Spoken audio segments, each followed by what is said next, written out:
Saat aku dipaksa makan di lantai dapur sementara pelakor bertahta di meja makanku, mereka lupa bahwa jabatan yang mereka sombongkan hanyalah pemberian dari sahabat karibku.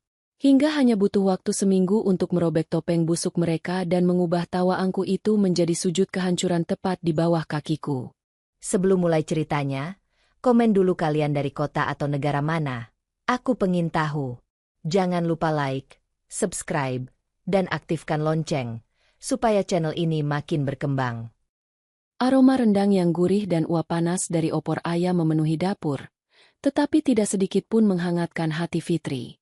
Jemarinya yang sedikit kasar karena terlalu lama bersentuhan dengan sabun cuci dan bumbu dapur tampak bergetar saat menata piring-piring porselen di atas nampan.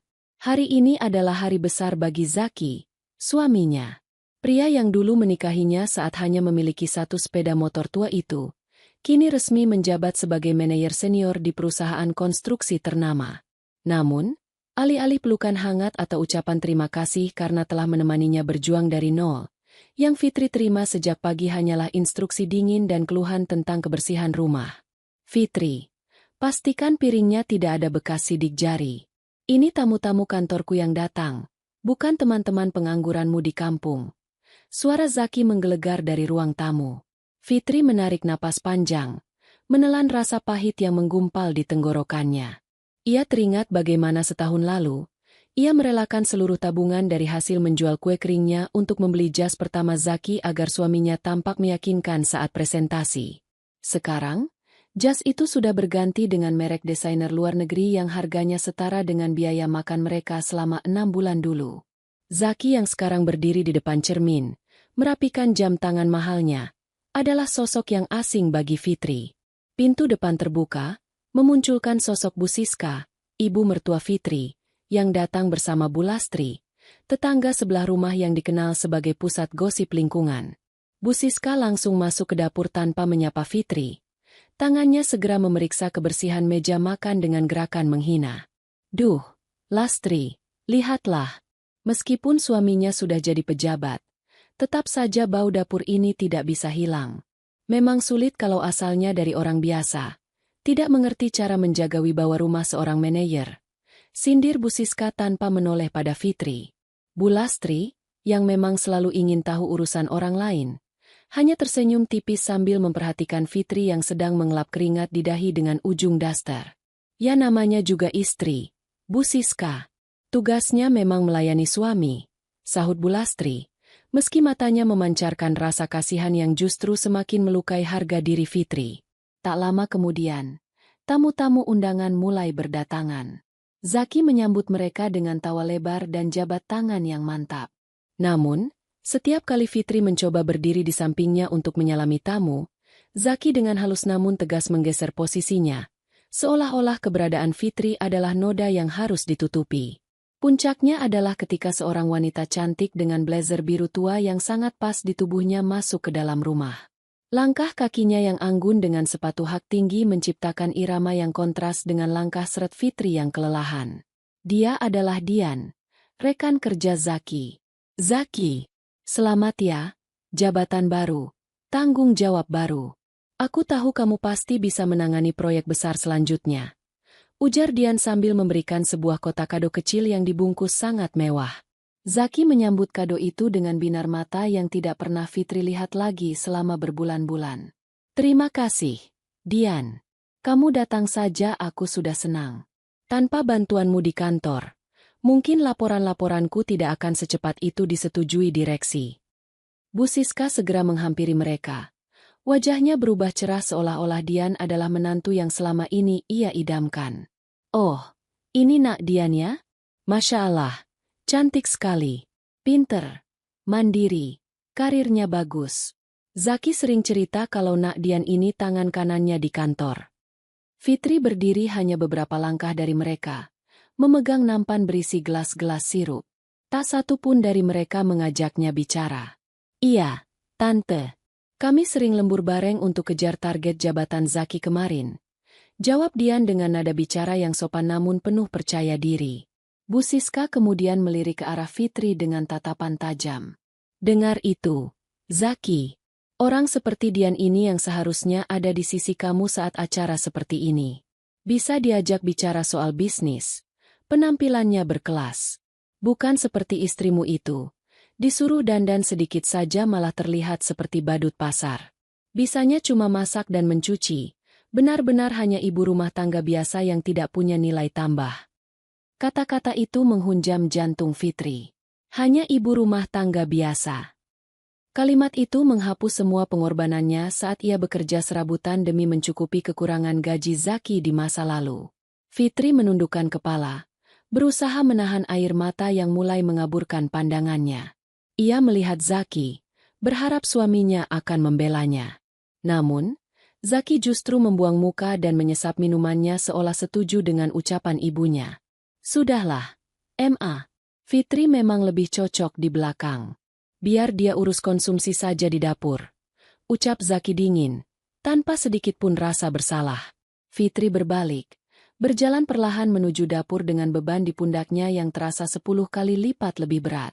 Di sudut dapur yang gelap, ia melihat ponselnya yang tergeletak di atas meja. Sebuah pesan singkat masuk dari Santi, adiknya. Santi mengirimkan foto-foto catering yang sedang ia siapkan untuk pesanan besok. Sebuah usaha kecil-kecilan yang sedang mereka rintis bersama secara sembunyi-sembunyi. Hati Fitri yang semula hancur, tiba-tiba merasakan denyut kemarahan yang tenang namun tajam. Ia menyadari bahwa selama ini ia telah mematikan cahayanya sendiri demi membiarkan Zaki bersinar. Ia meletakkan nampan kosong itu dengan suara denting yang agak keras. Fitri membuka laci lemari dapur paling bawah, tempat ia menyimpan sebuah kotak tua berisi dokumen-dokumen masa lalunya sebelum ia menikah dan memilih menjadi ibu rumah tangga sepenuhnya. Di dalam kotak itu, terselip sebuah kartu nama usang milik Pak Baskara, seorang pengusaha besar yang dulu sangat menghormati mendiang ayahnya. Sambil mendengarkan suara tawa Zaki dan Dian yang semakin riuh di ruang tengah, Fitri mengambil ponselnya. Dengan jari yang kini tidak lagi bergetar karena takut, melainkan karena tekad, ia mulai mengetikkan sebuah nomor di kolom kontak barunya. Ia tidak akan membiarkan malam ini berakhir hanya dengan tangisan di pojok dapur. Fitri berjalan menuju tempat sampah di dekat pintu belakang. Lalu dengan gerakan perlahan, ia melepas celemek lusuhnya dan membuangnya ke sana. Ia kembali ke meja dapur, mengambil secari kertas kecil, lalu menuliskan sesuatu yang hanya terdiri dari satu kalimat singkat. Kertas itu ia masukkan ke dalam saku daster, tepat sebelum ia melangkah kembali ke ruang tamu untuk melakukan satu hal yang akan mengubah arah hidupnya esok hari. Sisa-sisa aroma pesta semalam masih tertinggal di udara, bercampur dengan bau sabun cuci piring yang tajam. Fitri berdiri di depan wastafel, menggosok piring-piring porselen yang semalam digunakan oleh tamu-tamu terhormat suaminya. Punggungnya terasa kaku, dan matanya perih karena kurang tidur. Namun, rasa lelah fisiknya tidak sebanding dengan gema ucapan Zaki dan Bu Siska yang terus berputar di kepalanya seperti kaset rusak. Ibu rumah tangga biasa yang tidak punya nilai tambah. Kalimat itu terasa seperti silet yang mengiris harga dirinya pelan-pelan. Pintu dapur terbuka dengan hentakan kasar. Zaki melangkah masuk dengan setelan jas abu-abu yang licin sempurna. Ia tidak melirik sedikit pun pada tumpukan piring kotor atau pada istrinya yang sedang berkeringat. Zaki sibuk merapikan dasinya di depan pantulan pintu kulkas yang berbahan metalik. Fitri, mulai hari ini aku ingin kamu membuang semua daster lusuhmu itu. Suara Zaki memecah keheningan, nadanya datar dan memerintah. Aku sudah mentransfer sejumlah uang ke rekeningmu. Pergilah ke butik yang kemarin Dian rekomendasikan. Belilah beberapa pakaian formal dan mulai belajar memakai riasan yang benar. Aku tidak mau saat ada kolega datang tiba-tiba. Mereka mengira aku mempekerjakan pembantu yang tidak diurus. Fitri menghentikan gerakan tangannya. Air sabun menetes dari jemarinya yang pucat. Zaki, uang itu bukankah lebih baik kita simpan untuk cicilan rumah? Penampilanku selama ini tidak pernah jadi masalah bagimu saat kita masih tinggal di kontrakan sempit dulu. Zaki berbalik, menatap Fitri dengan tatapan yang dipenuhi ketidaksabaran. Itu dulu, Fitri. Sekarang posisiku sudah berbeda. Aku ini manajer senior. Kamu harus selevel dengan posisinya sekarang. Cara bicaramu juga. Jangan terlalu banyak menggunakan logat kampung yang kasar itu. Belajarlah bicara yang lebih elegan, seperti Dian. Dia tahu kapan harus bicara dan bagaimana menempatkan diri di depan orang-orang penting. Dada Fitri terasa sesak. Ia teringat bagaimana 5 tahun lalu, ia harus berjalan kaki berkilo-kilometer demi menghemat ongkos angkot agar Zaki bisa makan siang yang layak di kantor lamanya. Ia teringat bagaimana ia merelakan kursus menjahitnya putus di tengah jalan agar Zaki bisa mengambil sertifikasi manajemen. Kini, setelah semua pengorbanan itu membuahkan hasil, Zaki justru merasa malu memiliki istri seperti dirinya. Jadi, pengorbananku selama ini hanya bernilai daster lusuh di matamu, bisik Fitri. Suaranya bergetar. Jangan mulai drama pagi-pagi. Potong Zaki ketus sambil menyambar kunci mobilnya. Aku hanya ingin yang terbaik untuk citra keluarga kita. Jangan membuatku malu lagi seperti semalam. Zaki melangkah pergi tanpa pamit, meninggalkan Fitri yang terpaku di depan wastafel. Tak lama kemudian, Bu Siska muncul dari arah kamar tamu, mengenakan mukena sutra yang tampak sangat kontras dengan wajahnya yang selalu terlihat menghakimi. Dengar apa kata suamimu itu, Fit? Sahut Bu Siska sambil duduk di meja makan yang baru saja dibersihkan Fitri. Ibu juga malu kalau arisan nanti teman-teman ibu tanya kenapa menantu ibu dandanannya seperti tukang sayur. Zaki itu sudah sukses. Dia butuh pendamping yang bisa membanggakan. Bukan yang cuma bisa bikin dapur ngebul tapi baunya nempel sampai ke ruang tamu. Fitri memilih diam. Ia tahu, berdebat dengan Bu Siska hanya akan menguras energi yang ia butuhkan untuk tetap waras. Ia melanjutkan pekerjaannya, meski air mata kini mulai jatuh satu demi satu ke dalam air sabun. Saat rumah mulai sepi setelah Zaki berangkat dan Bu Siska pergi ke rumah kerabatnya, ponsel Fitri berdering. Sebuah nomor yang tidak ia simpan muncul di layar. Fitri ragu sejenak sebelum mengangkatnya. Halo, Fitri? Suara seorang pria terdengar di seberang sana. Nadanya terdengar ragu namun penuh rasa ingin tahu. Iya, ini siapa ya?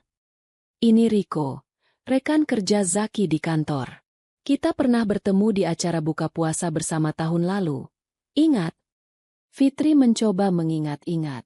Riko adalah pria berkacamata yang selalu tampak bersaing secara terselubung dengan Zaki.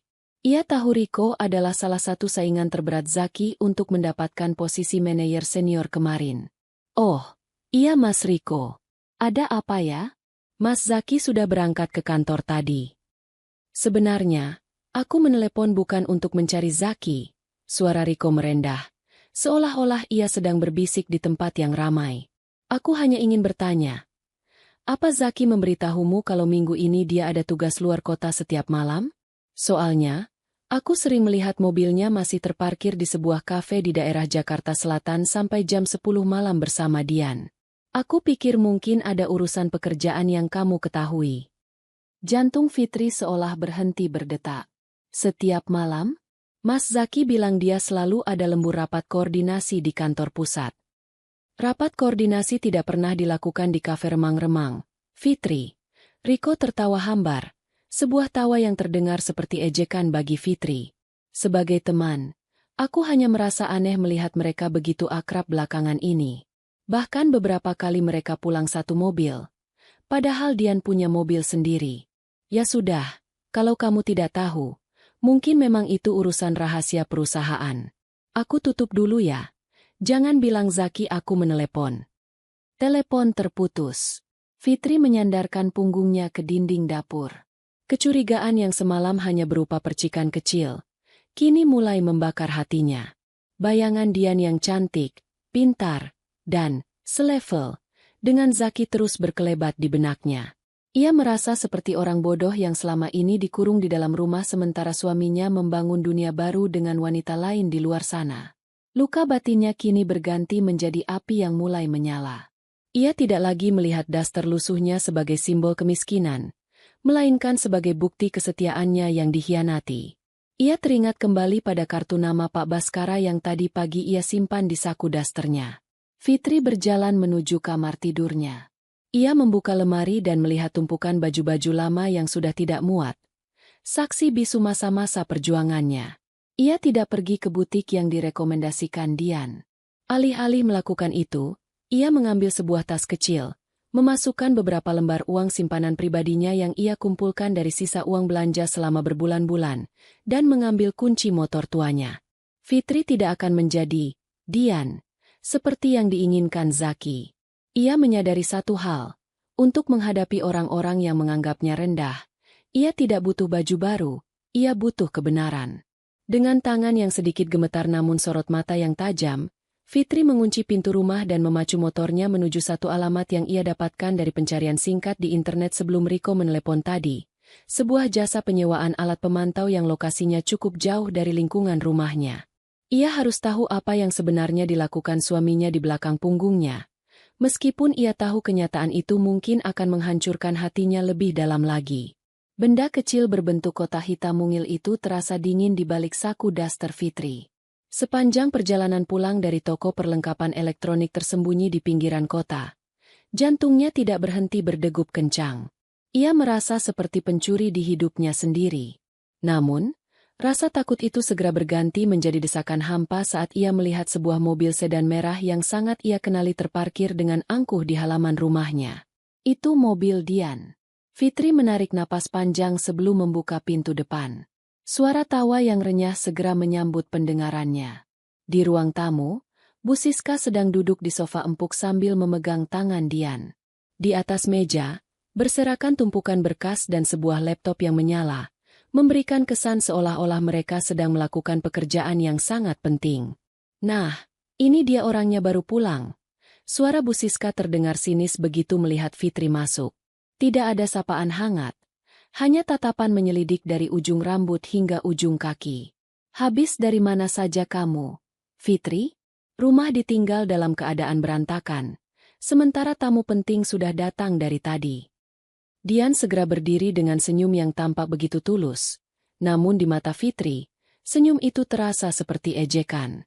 Aduh, Tante, jangan begitu. Aku juga mendadak kok datangnya. Maaf ya, Mbak Fitri. Aku harus numpang kerja di sini sebentar.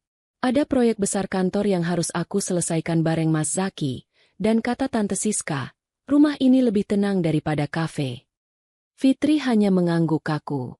Ia memperhatikan bagaimana Dian mengenakan kemeja sutra berwarna krem yang serasi dengan suasana ruang tamu mereka yang baru direnovasi.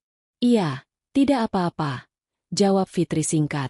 Fitri, jangan cuma berdiri seperti patung, potong Bu Siska ketus. Cepat ke dapur.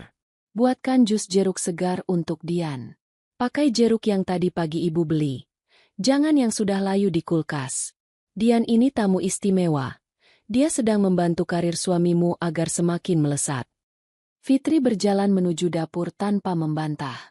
Di sana, ia bisa mendengar percakapan mereka dengan jelas karena pintu penghubung sengaja dibiarkan terbuka oleh mertuanya.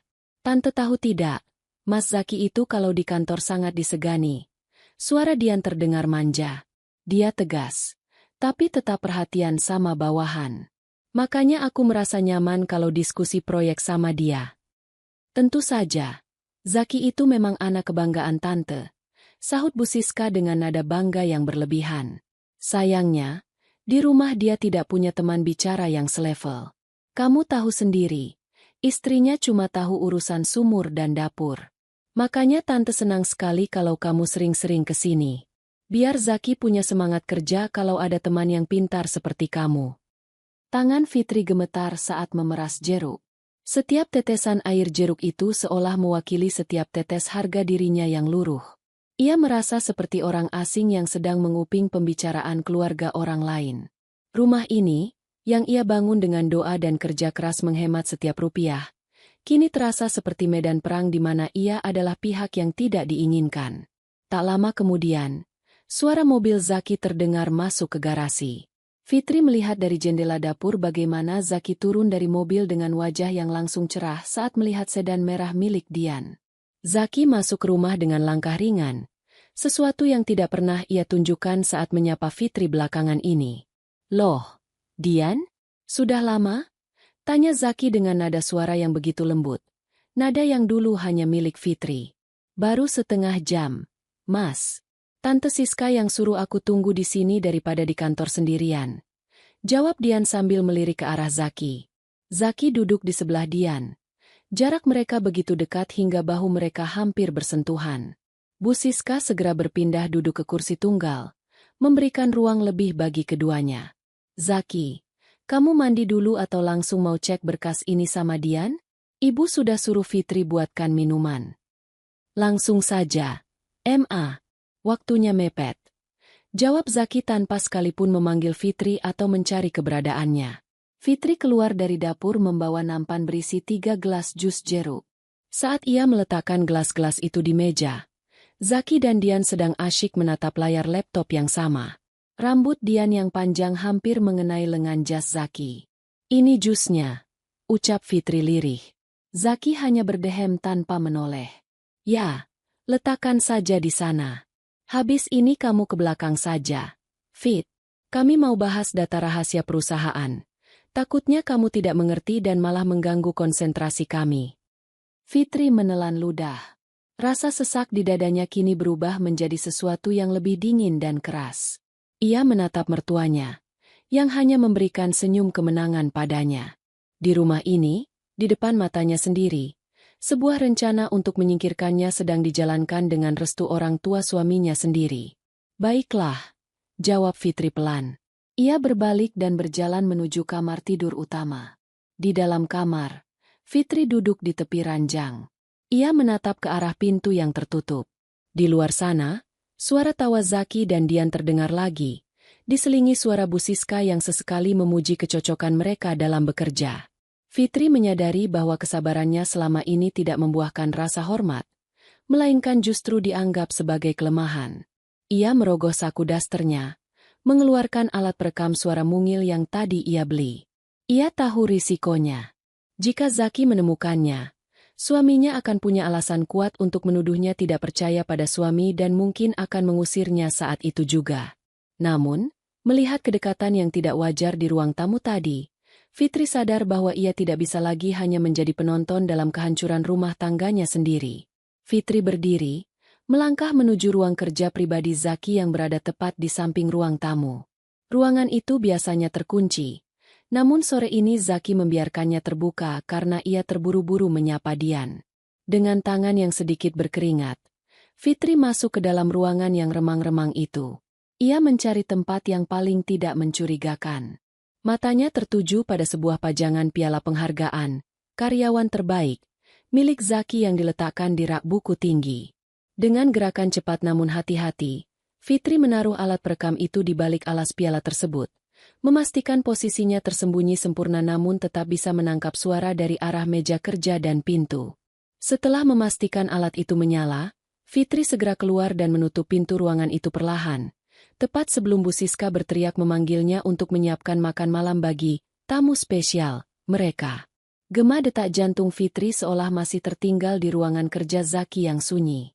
Setelah meletakkan alat perekam mungil itu di balik piala penghargaan suaminya, setiap langkah yang ia ambil di koridor rumah terasa seperti berjalan di atas lapisan es tipis yang siap retak kapan saja.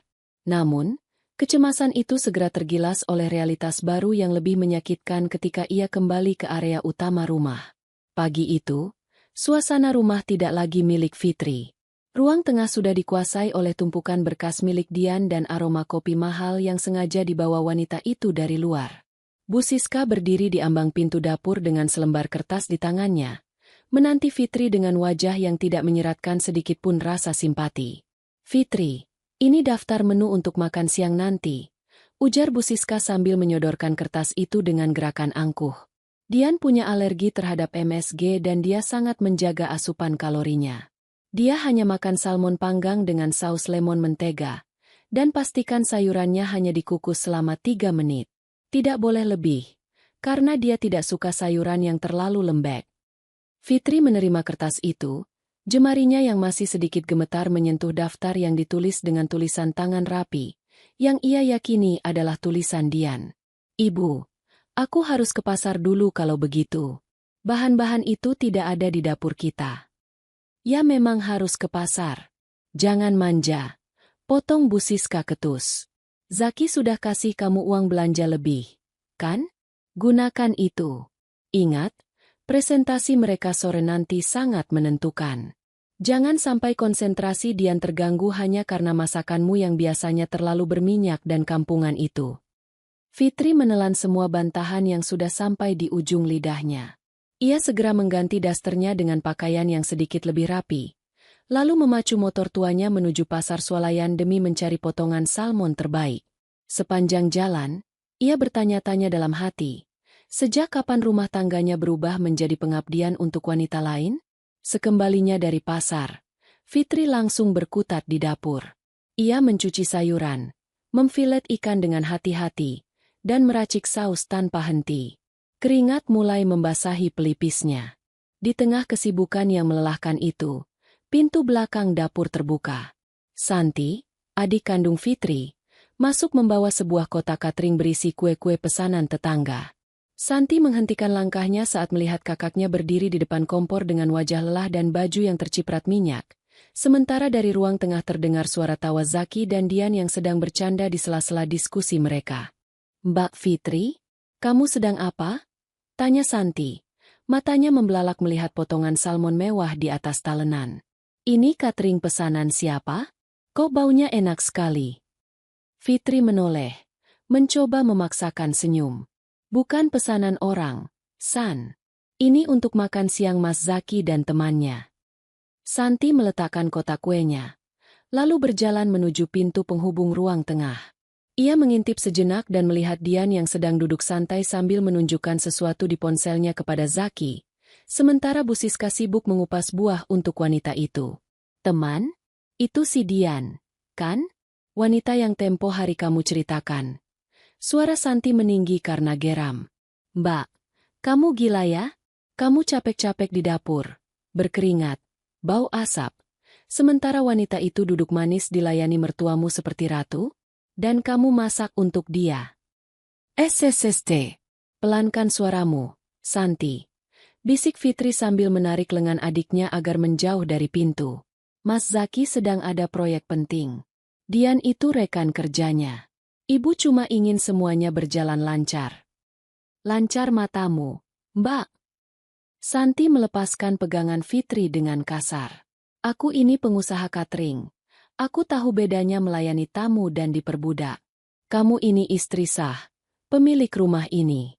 Kenapa kamu malah jadi koki pribadi untuk perempuan yang jelas-jelas mau merebut suamimu? Lihat tuh, Mas Zaki bahkan tidak menoleh sedikitpun ke dapur untuk bertanya apa kamu sudah makan atau belum." Fitri mematikan kompor. Napasnya mulai tidak teratur. "Santi, tolong, jangan buat keributan sekarang. Mas Zaki baru saja naik jabatan.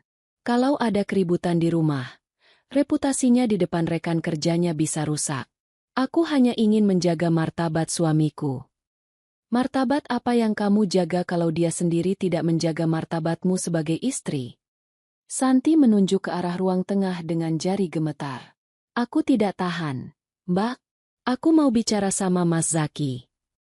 Saat Santi hendak melangkah maju, Fitri menahan bahu adiknya dengan kuat.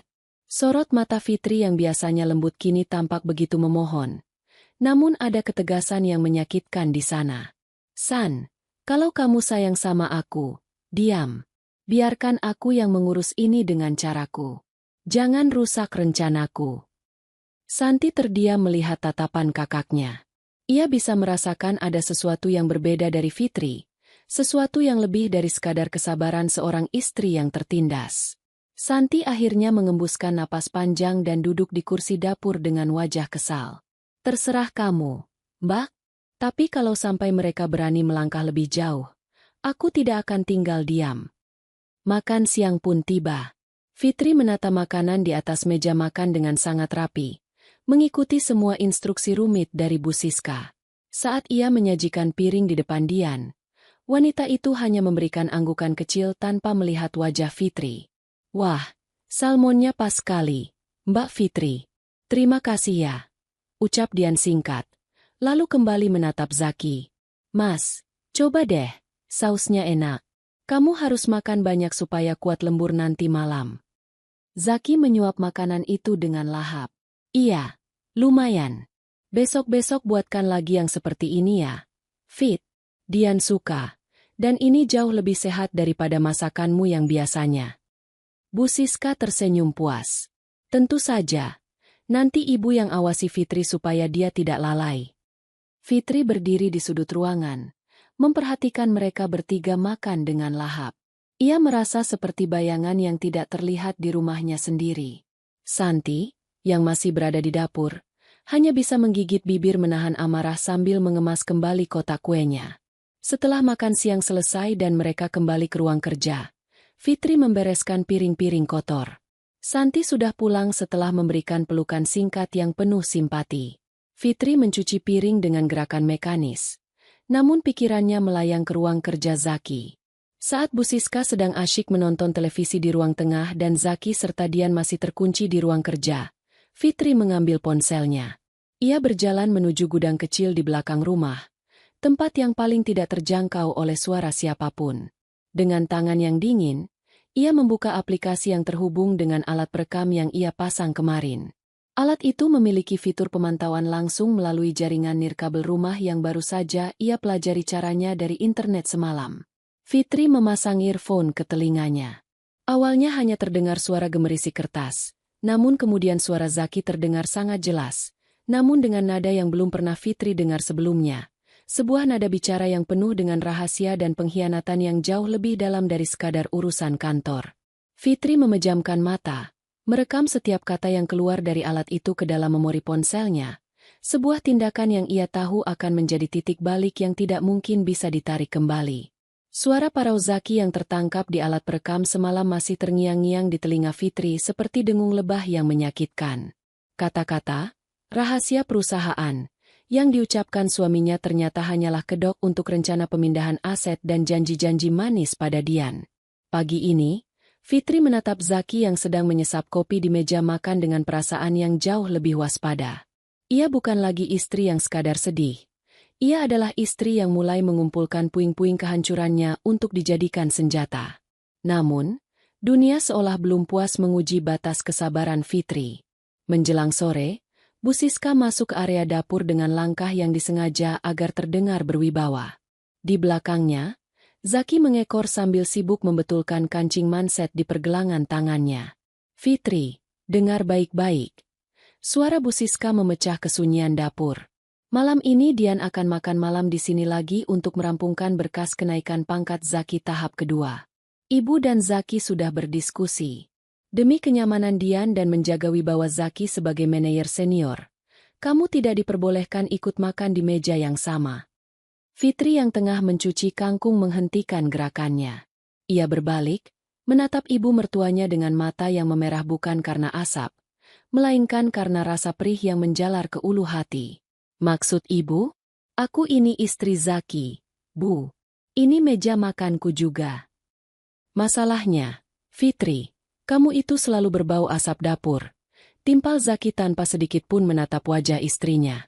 Ia berbicara seolah sedang membahas laporan inventaris kantor yang membosankan. Dian itu perempuan berkelas. Dia menggunakan parfum mahal yang aromanya lembut. Kalau kamu duduk di sana dengan daster yang baunya bawang putih dan keringat, itu memalukan. Belum lagi cara makanmu yang kamu tahu sendiri, tidak ada tata kramanya. Bau asap dapur ini karena aku memasak untukmu, Zaki, untuk ibumu. Dan untuk tamu yang kamu agung-agungkan itu. Suara Fitri naik satu nada, sebuah keberanian yang jarang ia tunjukkan. Jangan membentak. Bentak Bu Siska sambil menunjuk wajah Fitri. Zaki sekarang sudah jadi orang besar. Kamu harus tahu diri. Kalau kamu memang cinta dan dukung suamimu, kamu harus rela berkorban sedikit agar dia tidak malu di depan koleganya. Mulai malam ini, kalau ada Dian, kamu makan di dapur saja. Di lantai juga tidak apa-apa. Yang penting tidak mengganggu pemandangan di ruang tengah. Zaki tidak membela. Ia justru mengangguk setuju sebelum melangkah keluar menuju garasi untuk menjemput Dian. Hendra, sopir kantor yang bertugas mengantar jemput tamu perusahaan, terlihat memarkirkan mobil di depan rumah. Dari balik jendela dapur, Fitri melihat Hendra memberikan tatapan iba saat melihat Fitri hanya berdiri mematung di dapur. Sementara Bu Siska sibuk menata taplak meja renda yang baru dibeli. Malam pun tiba dengan segala kepahitannya. Aroma ikan gurame bakar dan sambal terasi buatannya memenuhi ruangan, Namun Fitri dilarang mencicipinya di tempat yang layak. Dari balik pintu dapur yang sedikit terbuka, ia melihat Dian masuk dengan gaun terusan berwarna merah marun yang sangat cantik. Wanita itu disambut seperti ratu oleh Bu Siska dan Zaki. "Aduh, masakannya harum sekali," puji Dian dengan suara yang dibuat selembut mungkin. "Mbak Fitri memang hebat ya kalau urusan dapur." "Iya, Nak Dian. Dia memang ahlinya di belakang," jawab Bu Siska dengan tawa renyah yang dibuat-buat. "Ayo duduk, Nak." "Zaki, tuangkan minum untuk Dian." Fitri terduduk di atas ubin dapur yang dingin. Di depannya hanya ada sebuah piring plastik berisi nasi putih dan sedikit sisa sambal, tanpa ikan atau sayur yang ia masak dengan susah payah. Ia menolak untuk memakan hasil masakannya sendiri yang kini terasa seperti duri di tenggorokan. Suara denting sendok yang beradu dengan piring porselen terdengar sangat jelas dari ruang makan.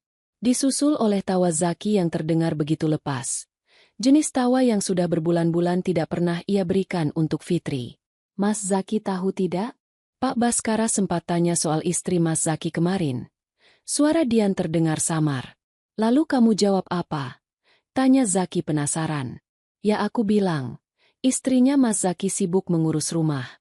Tapi Pak Baskara sepertinya ingin mengundang para istri manajer di acara ulang tahun perusahaan minggu depan. Lanjut Dian. "Ah, tidak perlu," sela Bu Siska dengan cepat. "Nanti biar Zaki bilang kalau Fitri sedang kurang sehat. Lebih baik Zaki datang didampingi asisten yang cekatan seperti Nak Dian, kan?" Fitri memejamkan mata rapat-rapat. Air matanya jatuh mengenai ubin dapur yang kusam. Di lantai yang dingin itu, ia merasa martabatnya sebagai manusia sedang diinjak-injak hingga lumat. Namun, di tengah isak tangis yang tertahan, ia teringat sesuatu. Ia merogoh saku dasternya, mengambil ponselnya, dan menekan tombol rekam video. Ia tidak merekam wajahnya yang sedang menangis. Ia mengarahkan kamera ponselnya ke celah pintu, merekam pemandangan di ruang makan. Zaki yang sedang menyuapi Dian dengan mesra di bawah tatapan bangga Bu Siska. Sementara di latar belakang terdengar suara mereka yang sedang menertawakan betapa kolotnya seorang Fitri. Setelah video berdurasi 3 menit itu tersimpan, Fitri menghapus air matanya dengan kasar. Ia tidak lagi merasa sedih. Rasa sedihnya telah terbakar habis menjadi tekad yang dingin dan membeku. Ia harus bertindak lebih jauh. Fitri berdiri, lalu berjalan perlahan menuju pintu belakang. Ia melihat Hendra sedang duduk di dekat garasi sambil merokok, menunggu Dian selesai makan malam untuk diantar pulang.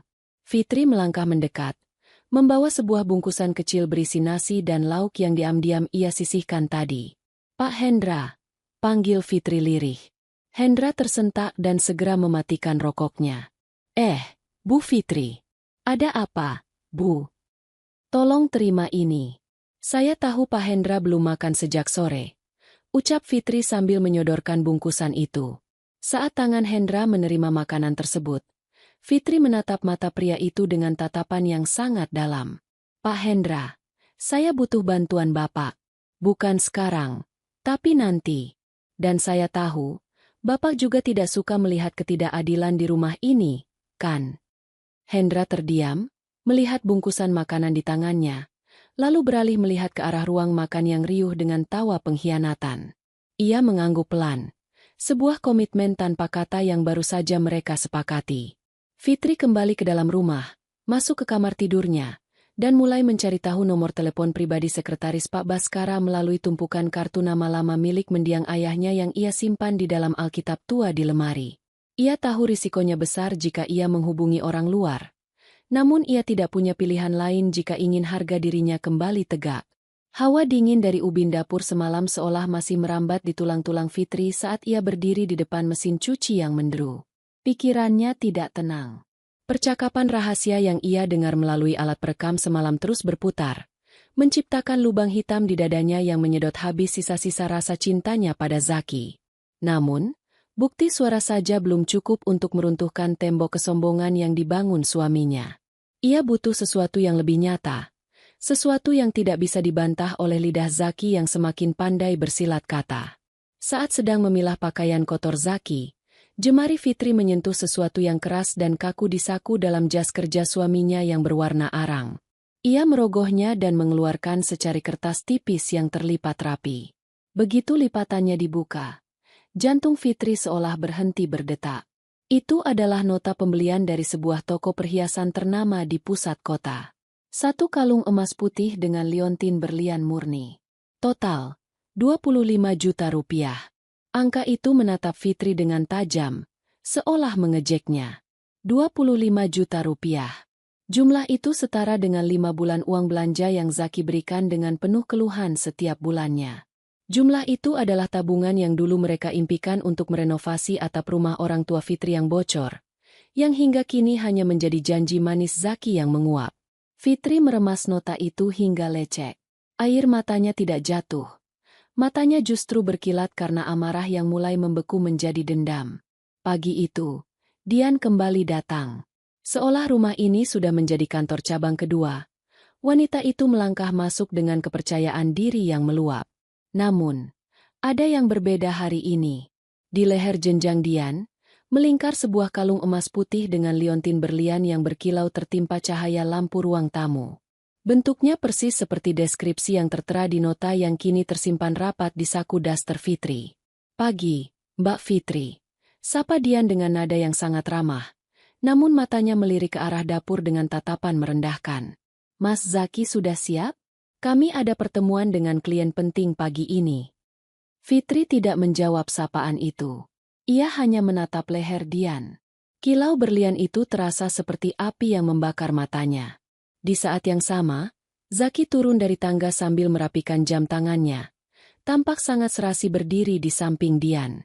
"Ayo, Dian. Kita harus berangkat sekarang agar tidak terjebak macet," ajak Zaki tanpa melirik Fitri yang berdiri mematung di dekat meja makan. "Zaki, tunggu." Suara Fitri terdengar rendah namun penuh penekanan. Zaki menghentikan langkahnya, menghela napas panjang dengan raut wajah yang sangat terganggu. "Apa lagi, Fitri? Aku sedang terburu-buru. Kalau soal uang belanja, bukankah baru kemarin aku transfer?" Fitri melangkah mendekat, mengabaikan tatapan bingung Dian dan sorot mata tajam Bu Siska yang baru saja keluar dari kamar. Fitri mengeluarkan nota yang sudah lecek itu dan menyodorkannya tepat di depan wajah Zaki. 25 juta untuk sebuah kalung? Di saat kamu bilang bonus tahunanmu dipotong perusahaan?" tanya Fitri dengan suara yang bergetar karena menahan emosi. Suasana ruang tamu seketika membeku. Dian tampak sedikit tersentak dan refleks menyentuh kalung di lehernya. Sementara Bu Siska mendekat dengan wajah garang. Zaki terdiam sejenak. Matanya menatap nota itu, lalu beralih menatap Fitri dengan tatapan yang tiba-tiba berubah menjadi sangat gelap dan penuh kemarahan. "Dari mana kamu dapat ini? Kamu lancang menggeledah saku jasku?" bentak Zaki. Suaranya menggelegar hingga membuat Dian mundur selangkah. "Aku mencuci bajumu, Zaki. Itu tugasku sebagai babu di rumah ini, kan? Dan ini yang aku temukan? Kamu membelikan perhiasan mahal untuk wanita lain sementara istrimu sendiri harus memohon hanya untuk uang perbaikan atap rumah ibunya." Plah! Zaki tidak memukul wajah Fitri, melainkan menepis tangan Fitri hingga nota itu terlempar ke lantai. "Jaga bicaramu. Itu adalah hadiah apresiasi untuk Dian karena dia sudah bekerja keras membantuku naik jabatan. Itu urusan kantor, urusan profesional yang otak dangkalmu tidak akan pernah paham." "Apresiasi? Dengan harga 25 juta. Fitri tertawa getir. Sebuah tawa yang terdengar menyakitkan. "Cukup, Fitri." Bu Siska menimpali, berdiri membela putranya. "Kamu itu benar-benar tidak tahu diuntung. Zaki sudah memberimu rumah besar, mobil, dan uang belanja yang lebih dari cukup untuk ukuran perempuan yang kerjanya cuma duduk manis di rumah. 5 juta sebulan itu sudah sangat besar. Di luar sana banyak istri yang cuma dikasih 2 juta dan mereka tidak banyak tingkah seperti kamu. Ibu membela pengkhianatan ini." Fitri menatap mertuanya dengan tak percaya. Zaki melangkah maju, mempersempit jarak hingga Fitri bisa mencium aroma parfum mahalnya yang kini terasa memuakan. "Dengar ya, Fitri. Selama ini aku diam melihat tingkahmu yang semakin hari semakin mengatur. Jangan harap aku akan memberimu lebih jika sikapmu seperti ini. Kamu seharusnya bersyukur aku masih mau pulang ke rumah ini dan memberimu nafkah. Jangan jadi istri yang serakah dan iri hati pada kesuksesan orang lain. Zaki kemudian berbalik, memberikan kode pada Dian untuk pergi. Dian memberikan tatapan menang yang disamarkan dengan raut wajah prihatin palsu sebelum mengekor di belakang Zaki. Hendra, yang menunggu di depan pintu mobil, hanya bisa menundukkan kepala saat Zaki masuk ke mobil dengan membanting pintu. Fitri berdiri sendirian di tengah ruang tamu. Bu Siska mendengus keras sebelum kembali ke kamarnya, meninggalkan Fitri dalam kesunyian yang mencekam. Fitri perlahan berlutut, memungut nota yang tergeletak di lantai. Ia tidak menangis. Rasa sakit itu sudah melewati batas air mata. Ia menyadari bahwa di mata Zaki, ia bukan lagi seorang istri, melainkan beban yang tidak berharga. Fitri masuk ke dalam kamar dan mengunci pintu. Ia mengambil ponselnya, lalu memotret nota itu dengan jelas. Setelah itu, ia membuka laci meja riasnya dan mengambil sebuah kartu identitas lama miliknya. Kartu anggota sebuah organisasi relawan sosial yang dulu sering bekerja sama dengan perusahaan Pak Baskara. Ia teringat kata-kata Riko semalam tentang rahasia perusahaan. Fitri membuka kotak perhiasan lamanya yang hampir kosong, hanya berisi sepasang anting pemberian almarhum ayahnya. Ia memasukkan anting itu ke dalam tas kecilnya, bersama dengan nota pembelian tadi. Dengan langkah yang mantap, Fitri mengambil kunci motornya. Ia memutuskan untuk tidak lagi menunggu di rumah seperti tawanan. Ia akan mendatangi kantor Zaki, bukan untuk membuat keributan di lobi, melainkan untuk menemui seseorang yang mungkin tidak pernah disangka oleh Zaki, Riko. Ia butuh lebih dari sekadar nota. Ia butuh celah dalam karir yang sangat diagungkan oleh suaminya itu untuk mulai meruntuhkan segalanya. Gemini Said. Langkah kaki Fitri terasa berat saat ia memasuki halaman rumah setelah pertemuan singkatnya dengan Riko di sebuah kedai kopi terpencil. Informasi yang ia dapatkan tentang penggelapan dana operasional kantor yang dilakukan Zaki untuk membiayai gaya hidup Dian membuat kepalanya berdenyut. Ia merasa seperti sedang memegang sebuah bom waktu. Namun, sebelum ia sempat masuk ke dalam rumah untuk mendinginkan pikiran, ia melihat Hendra sedang berdiri di samping mobil sedan hitam milik Zaki yang baru saja dicuci bersih. Hendra, pria parubaya yang sudah bekerja sebagai sopir kantor selama 5 tahun, tampak gelisah. Ia memegang ponselnya dengan erat dan sesekali melirik ke arah pintu utama rumah, seolah takut Bu Siska atau Zaki muncul tiba-tiba. Begitu melihat Fitri, Hendra segera mendekat dengan langkah ragu. Bu Fitri, panggil Hendra dengan suara rendah. Bisa bicara sebentar? Saya merasa tidak enak hati menyimpan ini sendirian. Fitri menghentikan langkahnya di dekat bagasi mobil. Ia melihat raut wajah Hendra yang penuh rasa bersalah. Ada apa, Pak Hendra? Apa ada masalah dengan mobilnya? Hendra menggeleng cepat. Ia menoleh ke kanan dan ke kiri, memastikan keadaan aman, lalu menyodorkan layar ponselnya ke depan mata Fitri. Tadi malam, saat saya mengantar Bapak dan Budian pulang dari acara makan malam di luar kota, saya tidak sengaja mengambil ini melalui kamera dashboard yang terhubung ke ponsel saya. Saya merasa Ibu harus tahu. Fitri menatap layar ponsel itu. Di sana, terdapat sebuah foto yang diambil dari sudut pantulan spion tengah mobil. Gambar itu cukup jelas untuk memperlihatkan pemandangan di kursi belakang. Zaki sedang menyandarkan kepalanya di bahu Dian, sementara tangan Dian membelai pipi Zaki dengan mesra. Zaki tampak memejamkan mata, menikmati sentuhan itu dengan raut wajah yang begitu tenang, seolah ia sedang berada di tempat yang paling tepat di dunia. Dunia Fitri seolah runtuh untuk kesekian kalinya. Nota perhiasan kemarin adalah bukti materi, tetapi foto ini adalah bukti rasa. Rasa sakit yang menjalar di dadanya jauh lebih tajam daripada luka fisik manapun. Zaki, pria yang dulu berjanji akan menjaganya di depan almarhum ayahnya, kini menyerahkan dirinya sepenuhnya pada wanita lain di dalam mobil yang dibayar dari hasil keringat yang sebagian juga merupakan andil dukungan Fitri. Terima kasih, Pak Hendra. Tolong kirim foto ini ke nomor saya, lalu hapus dari ponsel Bapak. Ucap Fitri dengan suara yang sangat tenang, ketenangan yang bahkan membuat dirinya sendiri merasa ngeri. Sudah saya kirim, Bu. Saya hanya tidak tega melihat Ibu diperlakukan seperti ini. Balas Hendra tulus sebelum segera kembali menyibukkan diri mengelap kap mobil. Fitri melangkah masuk ke dalam rumah dengan kaki yang terasa kebas. Di ruang tamu, ia disambut oleh pemandangan yang sudah menjadi makanan sehari-harinya. Bu Siska sedang duduk bersantai sambil mengikir kukunya, sementara di atas meja sudah tersedia camilan mewah yang lagi-lagi bukan untuknya. Dian keluar dari kamar tamu dengan pakaian santai, namun tetap terlihat modis. Ia tersenyum tipis saat melihat Fitri. Sebuah senyum yang kini Fitri tahu adalah senyum seorang pemenang yang sedang menertawakan korbannya. Fitri tidak sanggup membalas senyum itu. Ia hanya menatap Dian dengan tatapan dingin dan datar, lalu hendak melangkah menuju dapur. Fitri, berhenti di situ.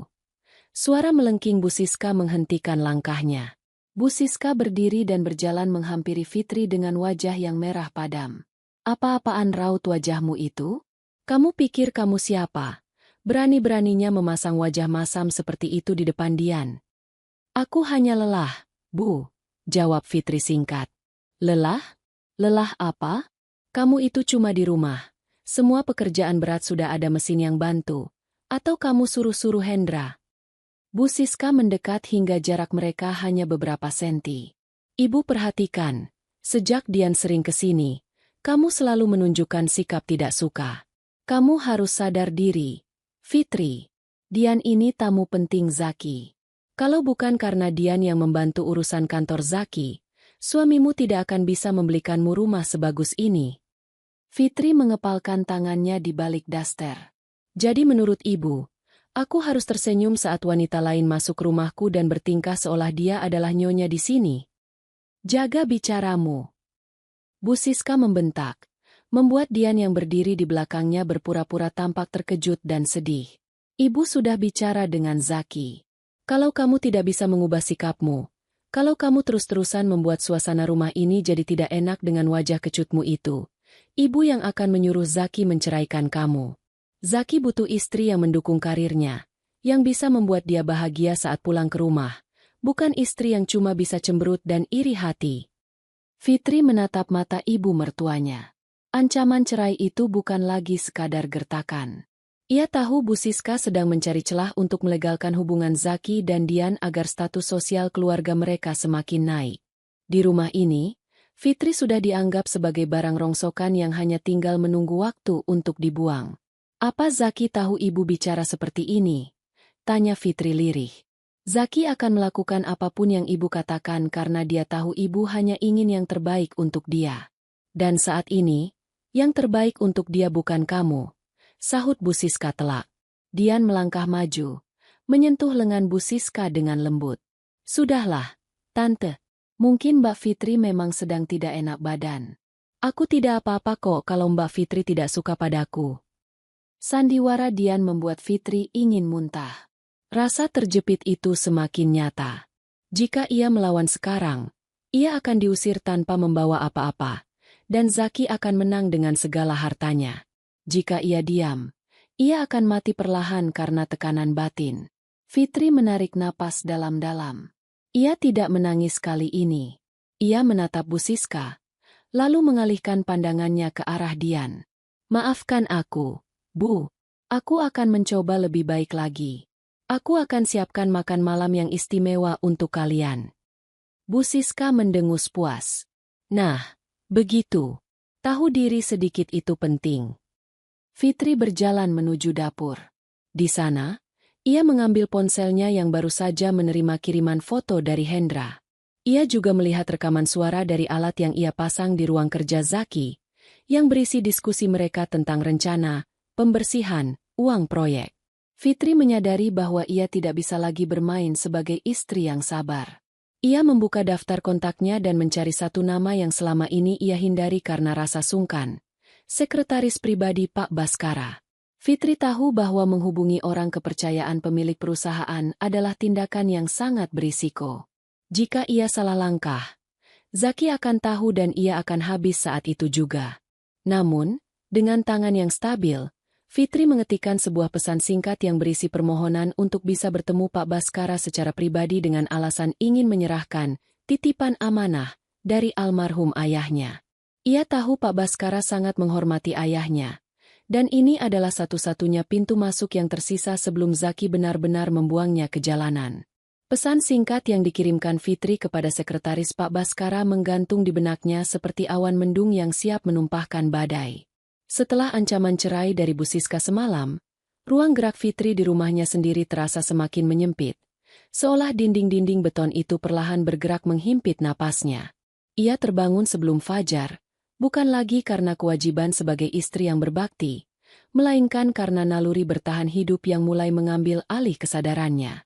Pagi itu, suasana rumah kembali riuh oleh kehadiran Dian.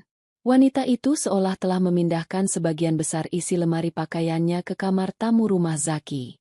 Saat Fitri sedang menjemur sisa handuk di area belakang, Dian melangkah mendekat dengan sebuah tas jinjing berisi tumpukan kain berbahan sutra dan renda yang tampak sangat mahal. "Mbak Fitri, maaf ya mengganggu waktunya sebentar," ucap Dian dengan nada suara yang sengaja dilembutkan. Namun matanya memancarkan kilat perintah yang tajam. "Ini ada beberapa potong baju kantorku yang bahannya sangat sensitif. Aku tidak berani membawanya ke jasa laundry di luar. Takut rusak atau tertukar." Tante Siska bilang, "Mbak Fitri sangat telaten kalau urusan mencuci pakaian dengan tangan. Bisa tolong bantu aku?" Fitri terpaku, menatap tas jinjing itu seolah melihat tumpukan bara api. Mencuci pakaian rekan kerja suaminya? Ini bukan lagi soal membantu pekerjaan kantor. Ini adalah penghinaan terang-terangan terhadap posisinya sebagai nyonya rumah. "Dian, aku rasa kamu bisa membawanya ke jasa dry cleaning profesional di dekat kantor. Aku punya banyak pekerjaan rumah yang harus diselesaikan," jawab Fitri, berusaha menjaga suaranya tetap stabil meskipun dadanya bergemuruh. "Loh, ada apa ini?" Suara Zaki tiba-tiba menginterupsi. Ia muncul dari arah ruang tengah, sudah rapi dengan kemeja kerjanya yang licin, hasil setrikaan Fitri hingga larut malam. "Ini, Mas. Aku cuma minta tolong sedikit soal baju-bajuku, tapi sepertinya Mbak Fitri keberatan," lapor Dian dengan wajah yang disedih-sedihkan. Matanya melirik ke arah Zaki seolah mencari perlindungan. Zaki menatap Fitri dengan tatapan dingin yang merendahkan. "Cuma mencuci beberapa potong baju saja, apa susahnya? Fit? Dian ini sedang membantuku mengurus proyek besar. Waktunya sangat berharga. Kamu yang seharian hanya di rumah, seharusnya senang bisa membantu meringankan beban orang yang sedang berjuang untuk kesuksesan suamimu." "Zaki, ini pakaian pribadinya, bukan dokumen kantor.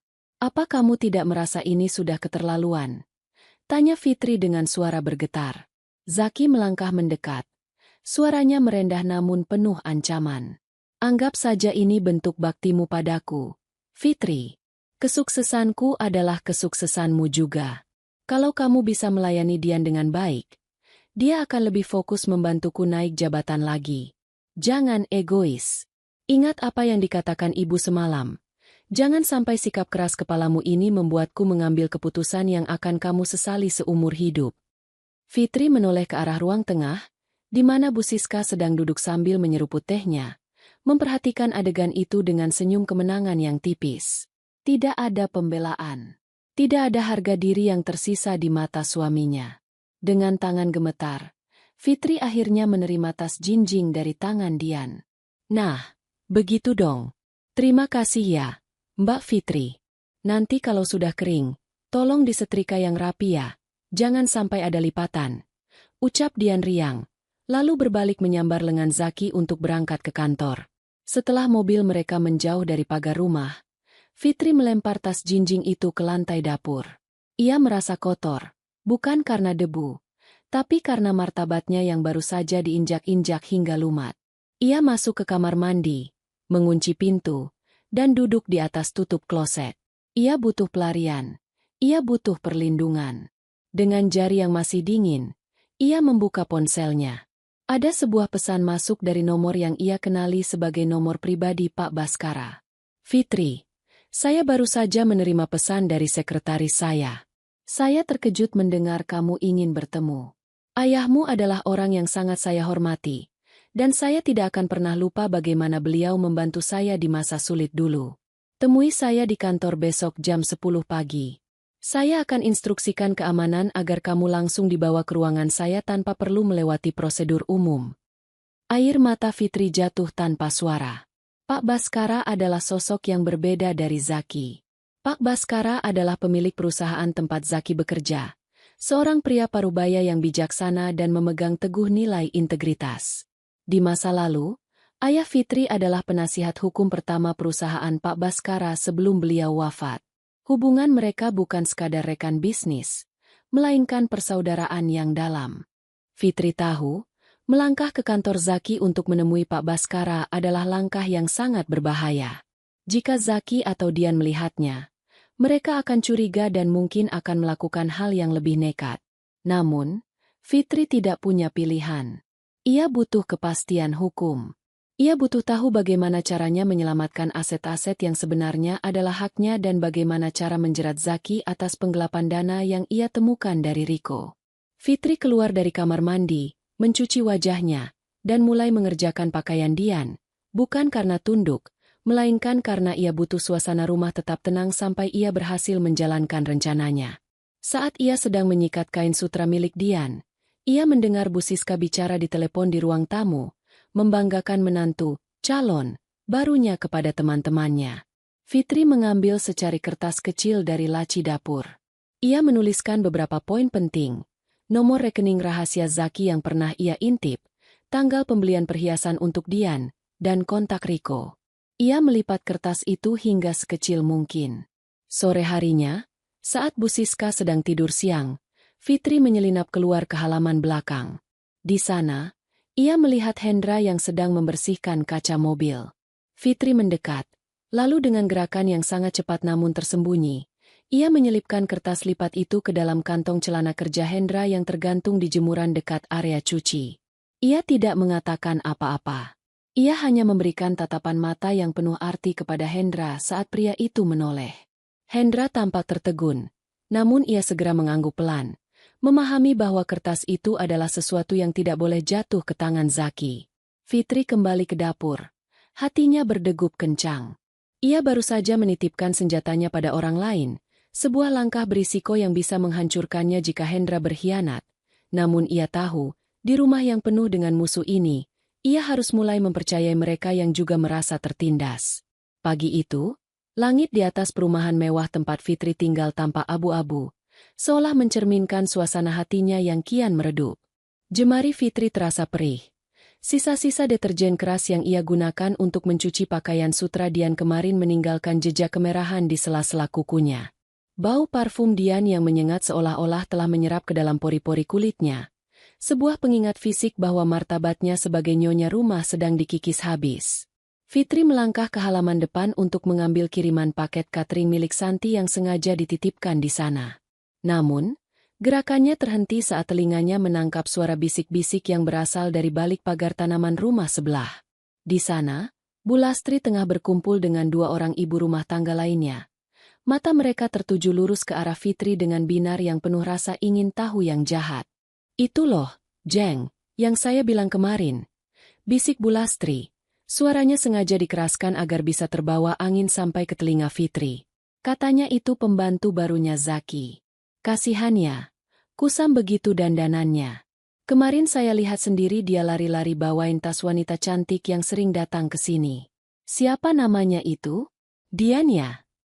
Loh, saya kira itu istrinya Zaki, yang dulu sering belanja bareng," tanya salah satu tetangga dengan nada ragu.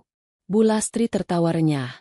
Tawa yang terdengar seperti gesekan amplas di telinga Fitri. "Ah, mana mungkin. Zaki kan sekarang sudah jadi pejabat tinggi. Masa istrinya penampilannya seperti itu? Bu Siska sendiri yang bilang ke saya kemarin sore waktu arisan. Katanya Zaki memang butuh tenaga bantuan ekstra karena rumah ini semakin besar. Jadi ya, wanita itu sekarang lebih banyak di dapur. Malah Bu Siska bilang, si pembantu, ini kerjanya lambat sekali, makanya sering dimarahi." Darah Fitri terasa mendidih hingga ke ubun-ubun. Fitri meremas kantong catering di tangannya hingga plastik itu berderit. Fitri ingin sekali melangkah maju, membuka pagar, dan berteriak di depan wajah Bu Lastri bahwa dia adalah istri sah Zaki, wanita yang menemani Zaki saat mereka hanya mampu makan nasi dengan garam. Namun, Bayangan nota pembelian perhiasan dan rekaman suara di ponselnya menahan langkahnya. Jika ia meledak sekarang, Zaki akan punya alasan sempurna untuk menyebutnya gila atau tidak stabil di depan tetangga, memberikan pembenaran bagi Bu Siska untuk segera mengusirnya. Fitri memilih untuk menundukkan kepala dan masuk kembali ke dalam rumah. Di ruang tamu, ia berpapasan dengan Bu Siska yang sedang asyik menelepon sambil memamerkan bros emas barunya di depan cermin. Iya, Jeng Lastri benar. Memang harus ada pembagian tugas yang jelas di rumah ini, ucap Bu Siska ke arah telepon, sengaja melirik Fitri yang baru saja lewat. Zaki itu butuh citra yang bersih. Jadi ya, yang pantas tampil di depannya yang cantik dan pintar bicara. Fitri? Ah, dia sudah cukup senang kok saya kasih tempat tinggal cuma-cuma. Fitri mempercepat langkahnya menuju dapur. Air mata yang sejak tadi ditahannya akhirnya jatuh juga, mengenai permukaan meja dapur yang dingin. Ia merasa seperti sedang dihapus dari sejarahnya sendiri. Namanya, statusnya, bahkan keberadaannya sebagai manusia seolah-olah sedang digantikan oleh sosok Dian yang kini bebas keluar masuk rumahnya. Tak lama kemudian, Zaki turun dengan setelan jas hitam yang tampak sangat mahal. Ia berhenti sejenak di depan dapur, memperhatikan Fitri yang sedang menyiapkan sarapan dengan mata sembab. Fitri, kalau ada tetangga yang bertanya, tidak perlu banyak bicara, ucap Zaki dingin, seolah bisa membaca apa yang baru saja dialami istrinya di depan. Statusku di kantor sedang dipantau untuk promosi lebih tinggi lagi. Aku tidak mau ada gosip kalau aku punya istri yang tidak bisa menjaga penampilan dan hanya tahu mengeluh. Biarkan mereka berpendapat apapun. Yang penting kebutuhanmu di rumah ini tercukupi. Termasuk membiarkan mereka mengira aku pembantumu. Zaki? Tanya Fitri dengan suara parau. Zaki mendengus, merapikan kerah bajunya. Itu konsekuensi dari ketidakmampuanmu mengimbangi posisiku. Kalau kamu tidak mau dikira pembantu, berusahalah terlihat seperti istri manajer. Tapi karena kamu tidak bisa, ya terima saja. Setidaknya kamu masih punya atap di atas kepalamu. Zaki melangkah pergi, disusul suara mobil yang menderu menjauh. Fitri berdiri mematung di tengah dapur. Pilihan itu kini terasa semakin tajam, berteriak demi harga diri yang sesaat, atau tetap dia membisu sementara dunianya runtuh demi serangan balik yang telak. Fitri menarik napas dalam-dalam, mengusap air matanya dengan punggung tangan yang kasar. Ia teringat janji temu dengan Pak Baskara besok jam 10 pagi. Itu adalah satu-satunya pelita yang tersisa. Namun, ada satu masalah. Bu Siska hampir tidak pernah membiarkannya keluar rumah sendirian tanpa alasan yang jelas belakangan ini. Fitri kembali ke kamarnya, membuka laci kecil tempat ia menyimpan obat-obatan. Ia mengambil sebuah botol vitamin milik Bu Siska yang hampir habis. Dengan tangan yang sedikit gemetar, Fitri mengosongkan botol itu dan menyembunyikannya di balik tumpukan pakaiannya. Sore harinya, saat Bu Siska mulai mencari-cari vitaminnya, Fitri mendekat dengan wajah yang sengaja dibuat sedih dan bersalah. Ibu, maafkan aku. Tadi saat membersihkan meja, botol vitamin ibu tersenggol dan pecah. Isinya tumpah ke saluran air. Besok pagi-pagi sekali, aku akan pergi ke apotek besar di pusat kota untuk mencarikannya yang baru. Ibu tahu kan, vitamin merek itu hanya ada di apotek tertentu yang jauh dari sini. Bu Siska menggerutu kesal. Namun karena ia sangat bergantung pada suplemen tersebut, ia akhirnya mengangguk. Ya sudah, pergi pagi-pagi sekali sebelum Dian datang. Jangan lama-lama, banyak pekerjaan rumah yang belum beres. Fitri mengangguk patuh. Di balik wajahnya yang tertunduk, ada sebuah tekad yang membara. Ia baru saja menciptakan alasan untuk keluar rumah. Sebuah langkah kecil yang sangat berisiko jika Bu Siska sampai menelepon apotek tersebut untuk memeriksa keberadaannya. Namun bagi Fitri, ini adalah taruhan pertama yang harus ia menangkan sebelum ia benar-benar kehilangan jati dirinya sebagai seorang istri dan manusia. Langkah kaki Fitri terasa gamang saat ia menyusuri lorong supermarket besar di pusat kota. Di bawah pendar lampu neon yang terlalu terang, ia merasa seperti seekor hewan buruan yang sedang bersembunyi. Daster lusuhnya tertutup jaket pudar yang bagian lengannya sudah mulai menipis, Sebuah upaya sia-sia untuk menutupi kenyataan bahwa martabatnya sebagai nyonya rumah sedang dikuliti habis oleh mertua dan suaminya sendiri. Bau deterjen murah dan bawang putih masih melekat di ujung rambutnya, seolah menjadi stempel permanen dari status pembantu yang disematkan Bu Lastri dan diamini oleh Zaki. Ia sedang mencari vitamin khusus merek luar negeri yang diminta Bu Siska. Rak-rak di sini dipenuhi oleh barang-barang mewah. Sangat kontras dengan keranjang belanjanya yang hanya berisi satu botol suplemen mahal, yang uangnya ia ambil dari simpanan pribadinya, karena Zaki menolak menambah uang belanja meski kebutuhan rumah meningkat sejak Dian sering bertamu. Saat ia sedang memeriksa label harga, sebuah bayangan tinggi melangkah mendekat. "Fitri? Apakah itu kamu, Nak?" Suara itu berat, berwibawa, namun memiliki kehangatan yang sangat akrab di telinga Fitri. Ia tersentak, hampir menjatuhkan botol vitamin di tangannya. Saat ia menoleh, jantungnya seolah berhenti berdetak. Berdiri di sana, dengan setelan jas formal yang sangat rapi meski tanpa dasi, adalah Pak Baskara, pemilik utama perusahaan konstruksi tempat Zaki bekerja, sekaligus pria yang dulu selalu memanggil mendiang ayahnya dengan sebutan, kakak. Pak Baskara terpaku. Matanya yang sudah mulai berkerut di sudut-sudutnya menatap Fitri dari ujung kepala hingga ujung kaki. Ada kilat keterkejutan yang tidak bisa disembunyikan pria itu. Ia melihat rambut Fitri yang kusam, wajahnya yang tirus dengan lingkaran hitam di bawah mata, dan yang paling menyakitkan, ia melihat jemari Fitri yang pecah-pecah dan memerah karena terlalu banyak bersentuhan dengan sabun cuci keras. "Ya Tuhan, Fitri, apa yang terjadi padamu?" Suara Pak Baskara merendah, penuh dengan nada prihatin yang tulus. "Sudah berapa tahun kita tidak bertemu sejak pemakaman ayahmu? Mengapa kamu terlihat seperti ini?" Fitri merasa harga dirinya hancur berkeping-keping di depan pria yang sangat menghormati keluarganya ini. Ia ingin berteriak, ingin memeluk Pak Baskara dan menceritakan bagaimana suaminya memperlakukannya lebih rendah dari pelayan, atau bagaimana mertuanya memaksanya makan di lantai dapur. Namun, lidahnya terasa keluh. Kebanggaan sebagai putri seorang pengacara terhormat yang kini hancur menjadi debu membuatnya hanya bisa menundukkan kepala. "Saya baik-baik saja, Pak. Hanya sedikit kurang tidur karena mengurus rumah," bisik Fitri, berusaha menyembunyikan tangannya di balik saku jaket. Pak Baskara melangkah lebih dekat, mengabaikan asistennya yang menunggu beberapa meter di belakang. "Jangan berbohong pada orang tua ini, Fitri. Ayahmu adalah orang yang paling rapi dan menjaga martabat keluarga yang pernah saya kenal." Melihat putrinya yang dulu begitu cerah sekarang tampak tertekan seperti ini, hati saya sakit. "Apakah suamimu tidak menjagamu dengan baik?" Mendengar nama suami, Fitri mendongak sedikit. Ia teringat kembali pada posisinya yang terjepit. "Suami saya, Zaki. Dia bekerja di perusahaan Bapak. Dia baru saja naik jabatan menjadi manajer senior." Alis Pak Baskara bertaut. "Zaki? Zaki Nugraha? Manajer operasional yang baru saja dipromosikan?" Fitri mengangguk pelan. "Iya, Pak. Dia sangat sibuk belakangan ini. Karena itulah saya yang harus mengurus semuanya sendiri di rumah." Pak Baskara terdiam cukup lama. Matanya menatap Fitri dengan tatapan menyelidik yang dalam, seolah sedang membaca sebuah rahasia besar di balik wajah kuyu wanita di depannya.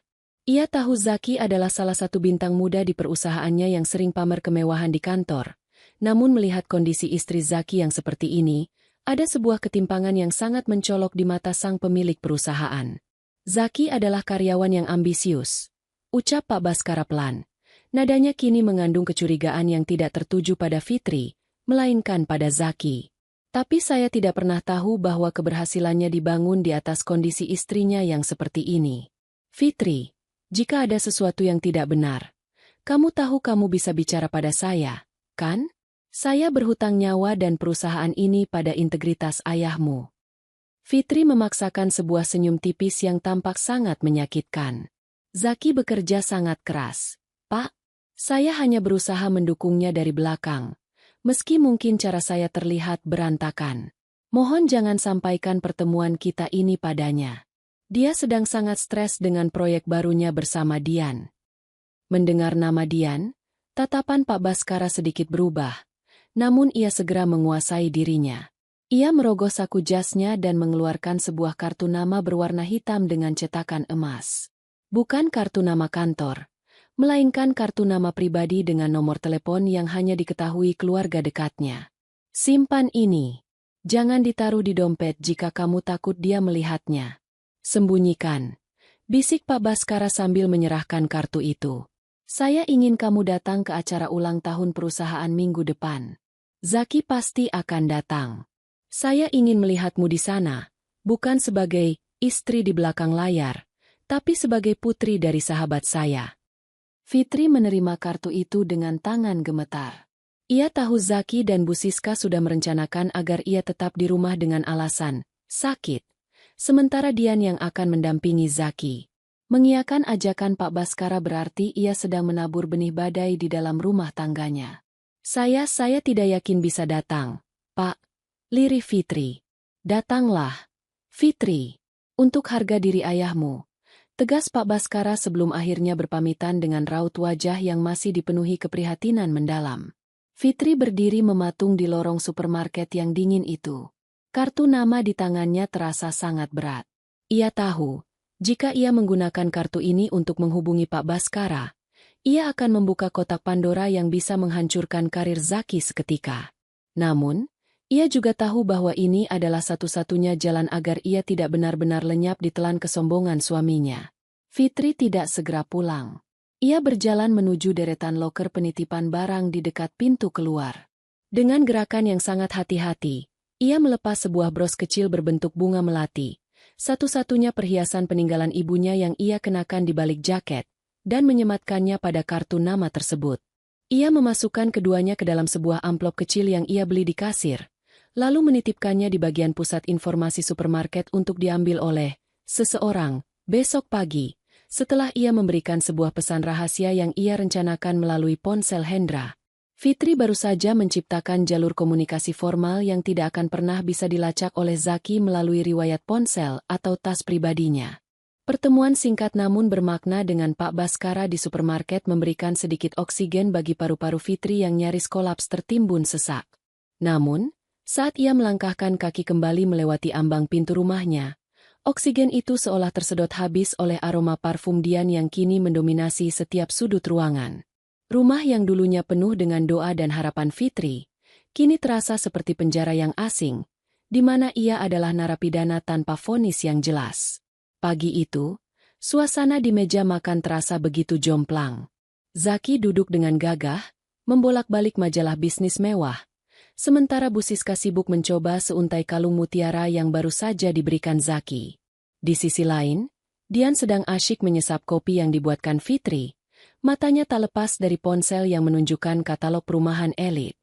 Zaki, apa tidak terlalu mahal kalau ibu ambil yang mutiara asli ini?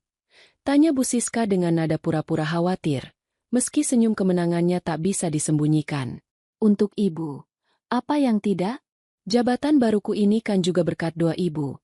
Sahut Zaki tanpa sedikit pun melirik Fitri yang sedang mengelap lantai di area dapur yang berbatasan langsung dengan ruang makan. Dian juga butuh apresiasi. Dia yang paling banyak membantuku di kantor. Minggu depan, aku sudah pesan tiket liburan ke Bali untuk kalian berdua. Ibu butuh penyegaran, kan? Fitri menghentikan gerakan tangannya. Lidahnya terasa pahit. Kemarin, saat ia meminta uang untuk membayar tagihan listrik yang sudah lewat jatuh tempo, Zaki membentaknya dan mengatakan bahwa ia harus belajar berhemat. Kini, di depan matanya, jutaan rupiah dihamburkan seolah uang itu hanyalah tumpukan kertas tanpa arti. Mas Zaki, panggil Fitri lirih dari posisinya yang masih berlutut di lantai.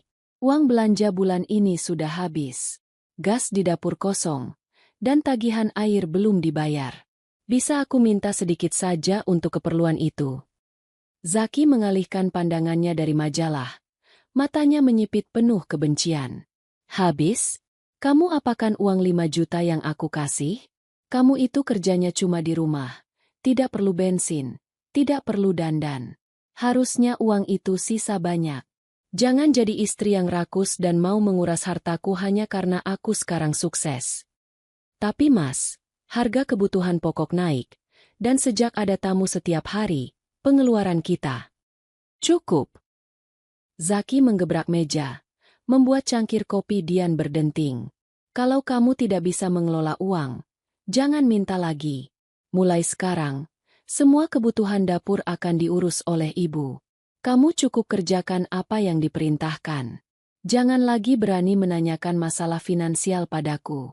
Kamu tidak punya kontribusi apa-apa dalam mencari uang ini. Fitri menunduk dalam-dalam. Air matanya jatuh mengenai ubin yang baru saja ia bersihkan. Di tengah kehancuran hatinya, ia merasakan sepasang mata mengawasinya. Ia mendongak dan mendapati Dian sedang menatapnya dengan senyum tipis yang mematikan. 1 jam kemudian, saat Zaki berangkat ke kantor dan Bu Siska sedang mandi, Dian menghampiri Fitri yang sedang mencuci tumpukan piring di wastafel dapur. Dian bersandar pada meja dapur, melipat tangan di dada dengan gaya angkuh. Mbak Fitri, kamu tidak capek? Suara Dian terdengar rendah, namun setiap katanya terasa seperti tusukan jarum. Dengar, Mbak, laki-laki seperti Zaki itu ibarat elang. Dia butuh langit yang luas, bukan sangkar sempit dan kusam seperti kamu. Kamu hanya masa lalunya yang memalukan. Sesuatu yang harus dia buang agar karirnya tidak terhambat. Fitri tidak menoleh. Ia terus menggosok piring dengan gerakan mekanis. Aku istrinya. Dian. Kamu hanya orang luar. Dian tertawa pelan. Suara tawa yang sangat menyebalkan. Istri? Gelar itu hanya tinggal menunggu waktu untuk kadaluarsa. Mbak, Mas Zaki sudah menjanjikan pernikahan padaku. Dia bilang, dia sudah tidak tahan melihat wajah kusammu setiap hari. Dia butuh pendamping yang bisa diajak bicara soal masa depan, bukan soal harga gas dan tagihan air. Dian melangkah lebih dekat, membisikkan sesuatu tepat di telinga Fitri. Minggu depan, setelah acara ulang tahun perusahaan, dia akan mengurus perceraian kalian. Dan aku yang akan menjadi nyonya rumah yang baru di sini. Mungkin kamu bisa melamar jadi asisten rumah tanggaku kalau kamu mau. Setidaknya kamu sudah terbiasa melayani aku, kan? Dada Fitri bergemuruh. Rasa ingin mencakar wajah cantik di depannya begitu kuat.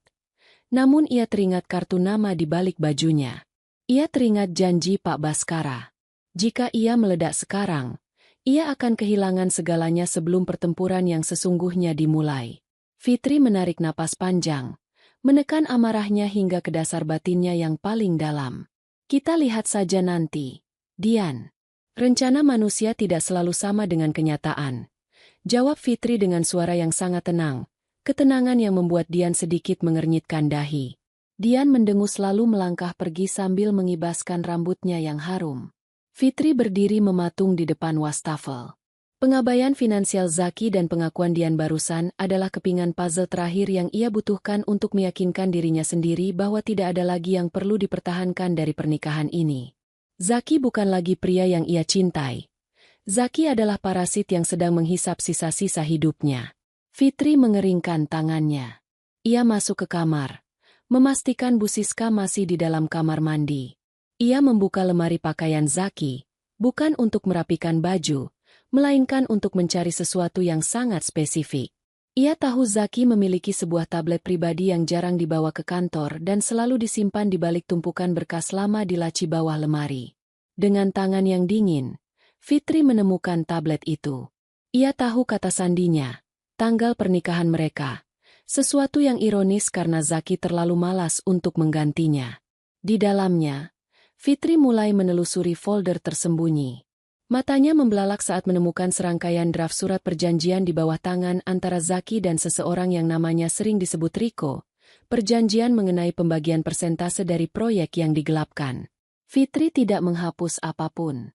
Ia mengambil ponselnya sendiri, lalu dengan sangat hati-hati, ia memotret setiap lembar dokumen digital itu satu persatu.